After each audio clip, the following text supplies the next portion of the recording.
There are Airbnb hosts going viral on TikTok right now, but not because their property is stunning or that their hospitality is incredible, but because guests are filming their checkout chore lists, their locked thermostats they cannot adjust, their passive-aggressive house rules, and millions of people are watching and saying the same thing.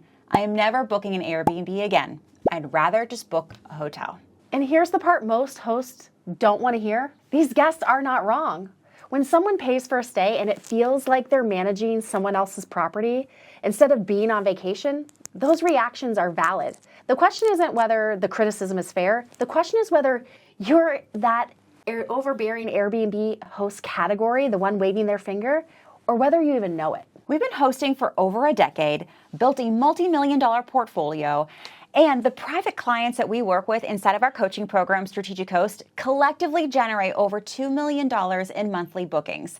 And we have never seen guest sentiment turn against this industry the way it is turning right now, especially on TikTok. So we did the work. We scanned the comment sections of the videos driving this conversation to figure out what guests are saying and what it means for your business. In this video, we're going to walk through the specific host behaviors driving guests back to hotels and the advantages you have over every hotel that most hosts are completely wasting. Let's start with what guests are saying. The single most liked comment across both viral videos that we saw, 19,000 likes, is this: "I'm not cleaning anything if you charge a cleaning fee."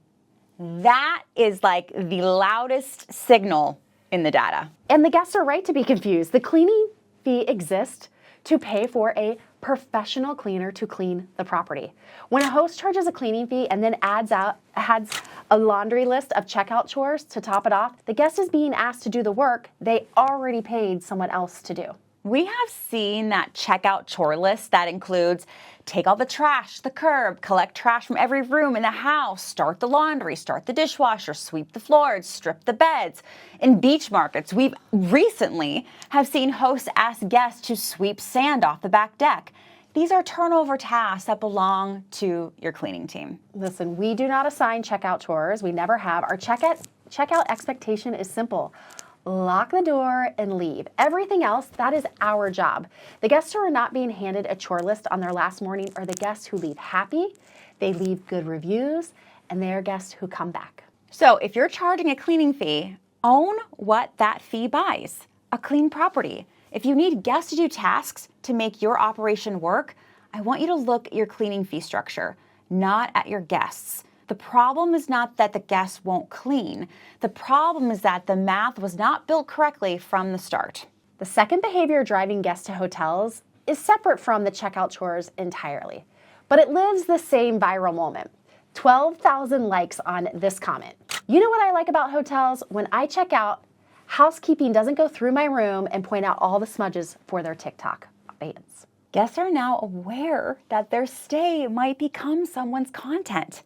They know the formula. The guest checks out, the host films the property, posts it with a caption about how bad it was, gets engagement from other hosts commiserating, and every future guest watching that content thinks the same thing. If I book them, I'm next. We're going to be direct about this. Filming a checkout walkthrough to dramatize a guest's footprint, that is not content. It's a liability. It signals to every potential guest that you are looking for evidence against them before they've even booked.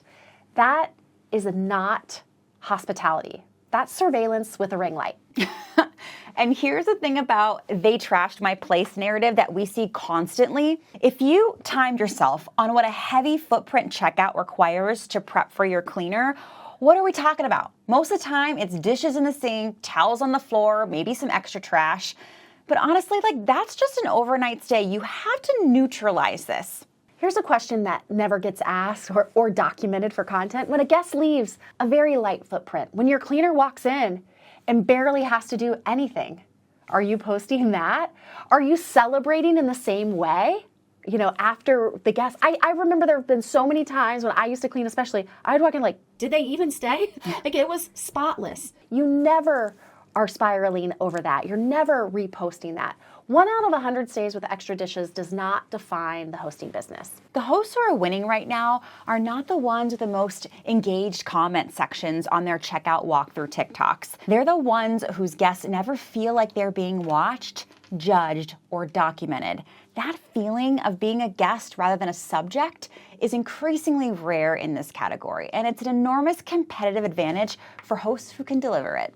By the way, if you want to audit your operation against what we just described, your checkout expectations, your guest communication, your house rules, that's exactly what we do with every new client inside our private coaching program, Strategic Hosts. The link is in the description to apply. The most damning comments in those viral videos did not come from frustrated guests. They came from people who have worked in hospitality. Worked in hospitality for years. You can tell which hosts have never worked in it. They forget this is an alternative to hotels. That comment had 9,000 likes. Don't start a hospitality business if you don't want to work in the hospitality industry. End quote. Also 9,000 likes.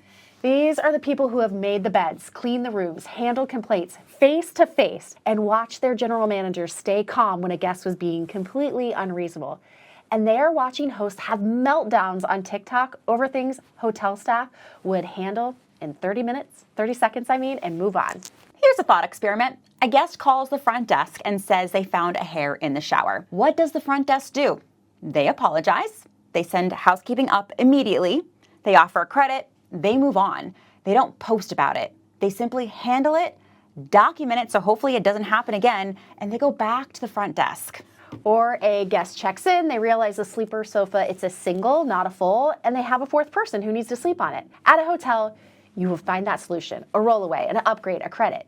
You do not send a message pointing to the listing description, you solve it. At a hotel, you are face to face with the guests. You cannot send a passive-aggressive message at midnight. You cannot air your grievances to your followers. You have to practice self-control in real time. And that constraint is what makes hospitality professionals genuinely so good at what they do. Almost nothing needs a reaction. Hotel staff learn that in week 1. Hotels also plan for everything. You have an operating budget, you plan for damaged towels, you plan for a heavier footprint days. If you're hosting in a beach market, you plan for sand. If you host around Valentine's Day, and we say this with genuine love for every host running a turnover that day, rose petals are coming. You cannot vacuum them, you have to pick them up by hand. Buy your cleaners an extra coffee, plan for the extra time, and celebrate that someone had a romantic night in your home. That is the job. The accountability is different now, too. There was a time when a bad host experience stayed between the host and the guest. Now guests have TikTok and millions of followers. The power dynamic has shifted.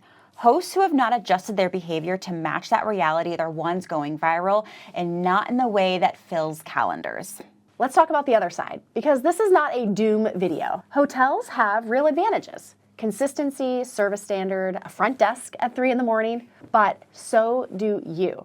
And the hosts who are winning right now are the ones deploying those advantages instead of giving guests reasons to choose a hotel. Space. A guest who books an Airbnb is not watching TV from the same bed they are eating takeout from and using as their desk, right? They have a living room. They have a room to spread out, to have the whole family in one place without booking 4 hotel rooms.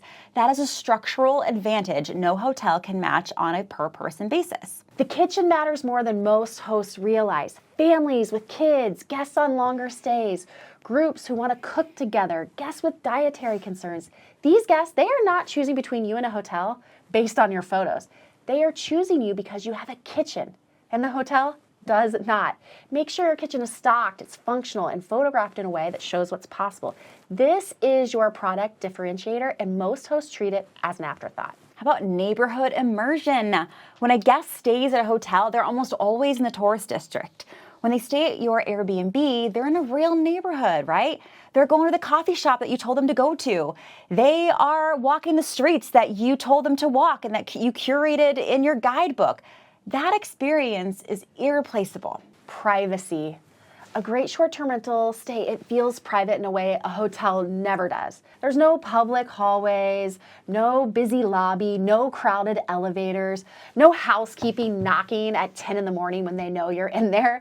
That feeling of being somewhere, not just staying somewhere, that is what guests come back for. And 2026, guests want to support small businesses. They do. Staying in a chain hotel means your money goes to a big corporation, but staying at a well-run short-term rental means your money goes to a real person in a real community who chose to open their home to strangers. That matters to a growing number of travelers, and it's a story worth telling in your listing. The hosts who are losing to hotels are not losing because hotels are better. They're losing because they gave guests a reason to choose the predictability and consistency of a hotel over the uncertainty of an unknown host. Remove those reasons and you win every time. The host going viral right now did not go viral because hosting is hard. They went viral because they forgot who they are working for. You're in hospitality. Your guest is your business. Without them, you have a very expensive empty property and a lot of strong opinions about checkout chores. You have space, a kitchen, a neighborhood, privacy, and a personal touch that no hotel chain can replicate at scale. Lead with those. Run your property like the hospitality business it is.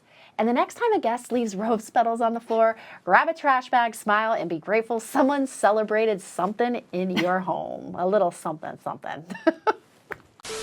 Inside our private coaching program, Strategic Host, we help hosts get more nights booked, charge what their property is actually worth, and stop leaving money on the table. The link in the description to apply is right there for you. And with that, I am Sarah Karakayan. I'm Annette Grant, and together we are... Thanks for visiting.